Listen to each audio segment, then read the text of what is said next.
What is neocolonialism? Have you ever wondered how some countries seem to maintain control over others even after they have gained independence? This is where the concept of neocolonialism comes into play. Neocolonialism refers to a form of control that developed nations exercise over less developed or formerly colonized countries through indirect methods. This idea gained traction after World War II, highlighting how former colonial powers continued to influence their ex-colonies economically, politically, and culturally, despite granting them formal independence. Instead of ruling directly, neocolonialism operates through economic dependence, political manipulation, and cultural influence. This allows powerful nations to maintain dominance and exploit resources without the need for direct governance.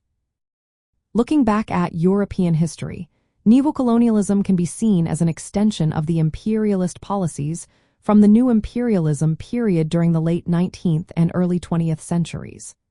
During that time, European powers expanded their empires by directly controlling vast territories in Africa, Asia, and beyond. After many countries gained independence in the mid-20th century, these powers shifted their tactics to keep influence without overt colonial rule. One key feature of neocolonialism is economic control. Former colonial powers and multinational corporations often exert control over the economies of newly independent states. They do this through trade agreements, investments, loans, and aid.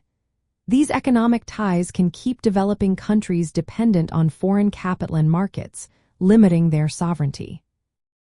Political influence is another aspect of neocolonialism.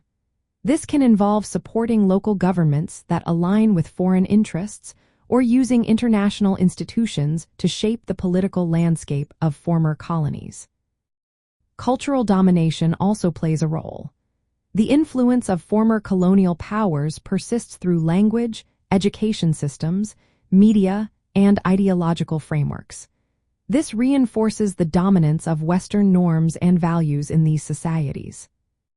Sometimes, neo-colonial powers provide military support or intervene to protect their interests in these countries.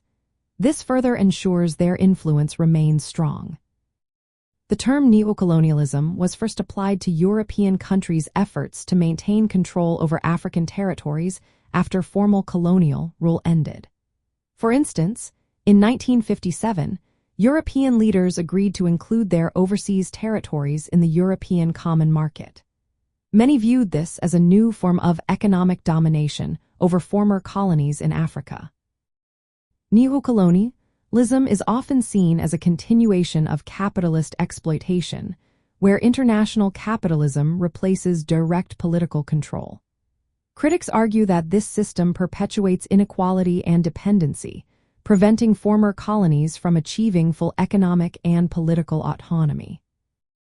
In essence, neocolonialism represents the subtle and indirect continuation of colonial influence by European powers and other developed nations over their former colonies.